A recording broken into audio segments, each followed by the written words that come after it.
Good morning, Year 6. Here are the answers to yesterday's tasks. Please pause the video and mark your work carefully. Remember that you needed to have made sure that the fractions were in their simplest form, so please check that carefully. Thank you.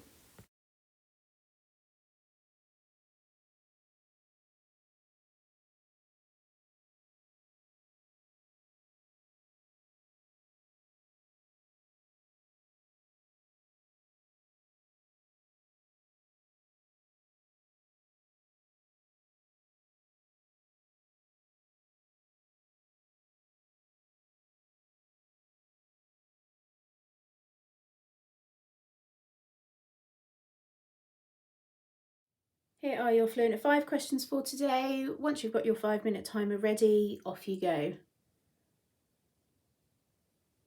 Okay, let's have a look at the answers for today. Question C, you may have worked out the answer to be a decimal remainder. If so, then you should have got the answer 1802.33.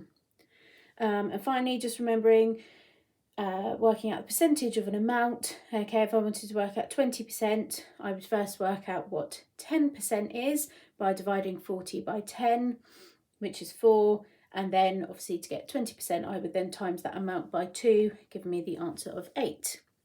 But well done.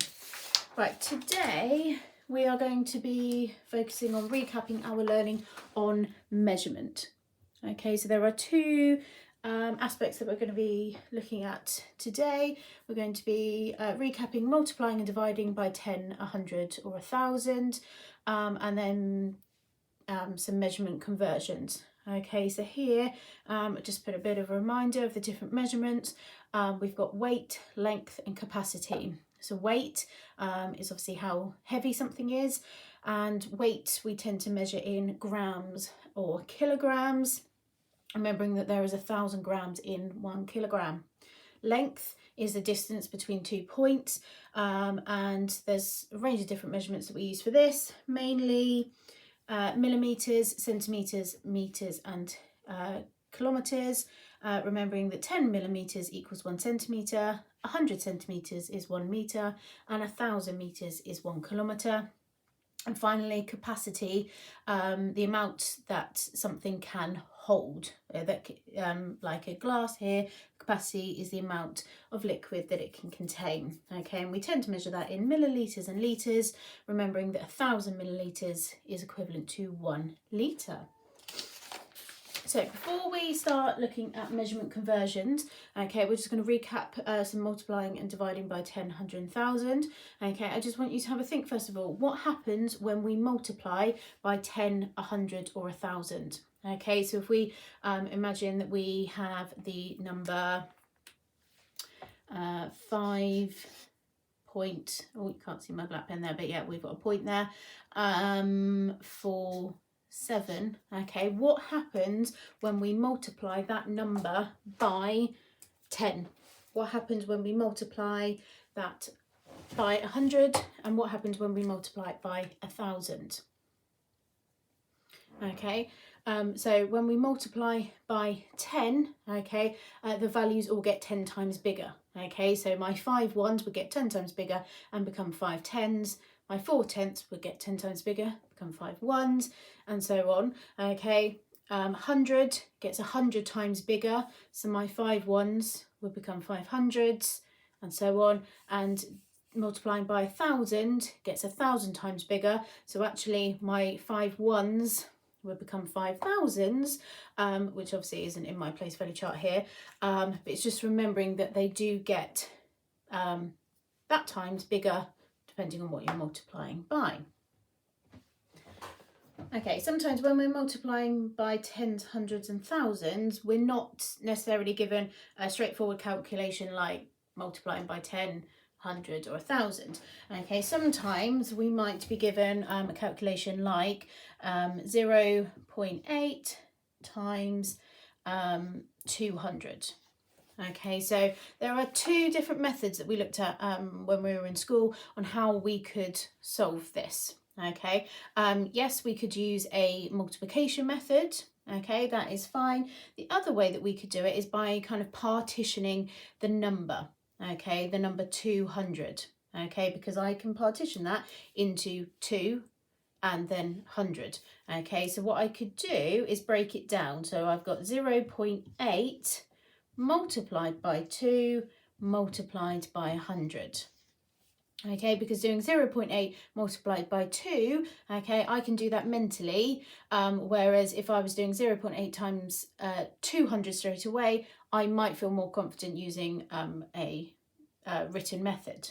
Okay, so I would break this down. So I do 0.8 multiplied by 2, basically doubling. What is double 0.8? It is 1.6, and then multiply by 100. Okay, which I can now do mentally because I know that when I'm multiplying by 100, the values are just getting 100 times bigger. Okay, so if I multiply that by 100, I get 160. Okay, let's look at another example together, and then I'll get you to do a bit of a practice. This time we're going to do 0.14 multiplied by 3000. Okay, so once again, I'm going to kind of partition my number, break it down, so it's a little bit easier for me. So I'm going to be using 0.14 multiplied by 3 multiplied by 1000. Okay, my 0.14 multiplied by 3, okay, some people may be able to very confidently multiply that mentally, which obviously is great. Okay, if you're not, don't worry. If you're thinking I can't do that mentally, always go back to a written method. That is fine. Okay, so although I may be able to do it mentally, let's just have a look at what it would look like in a written method. Okay, so I'm doing 0.14 multiplied by 3, and then I do it as normal. Okay, 3 times 4 is 12. 3 times 1 is 3, add on my 1 is 4, and 3 times 0 is 0. Okay, so 0.14 multiplied by 3 equals 0.42. Okay, if I wanted to have a go at doing it mentally, what I could do is kind of partition this number further and think mentally, right, what is 0.1 times 3 and what is 0.04 times 3, and add them together. That's another way you could have done it. Okay, so now I've got 0.42, and then I need to remember to multiply it by 1000. Okay, when I'm multiplying by 1000, all of the values get 1000 times bigger, meaning that my answer is 420. Right, I'm going to get you now to have a go at a few calculations, okay, as a bit of a practice. Once I've written them up, you can start to have a go. And then if you unpause the video, I will show you the answers. So your first one is 0.5 multiplied by 30.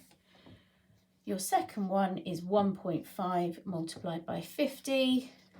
And your third one, I'll put down here, is 0.24 multiplied by 600. Okay, off you go. Okay, and here are the answers. Okay, I just need to finish them off.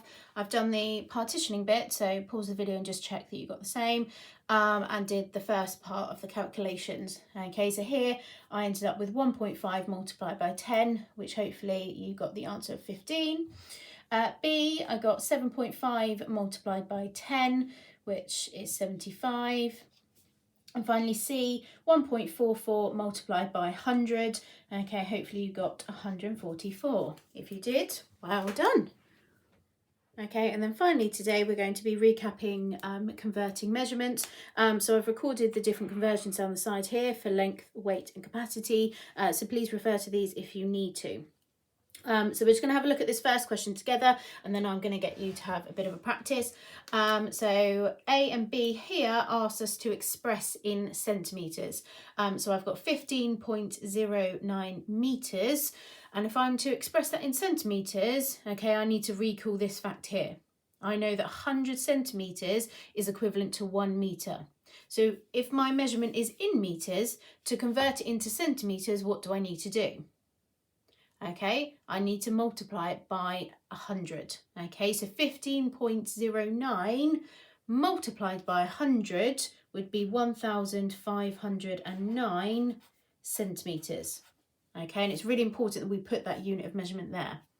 Right, 112.6 metres Okay, to convert it into centimetres, once again, I need to multiply by 100. So 112.6 multiplied by 100 is going to be 11,260 centimetres. Okay, so you need to look at the unit of measurement conversion and then work out whether you need to multiply or divide and what by. Okay, so what I'd like you to do now is pause the video and have a go at answering these. Once you're done, unpause the video and I will show you the answers. Off you go. Okay, and here are the answers to those for expressing in metres, grams and millilitres. So please pause the video and mark your answers. Once you have done that, okay, I would like you to now have a go at today's tasks. Okay, so that's session 4 tasks, which can be found under your Microsoft Teams Maths folder. And then in tomorrow's video, I will share those answers with you. Thank you.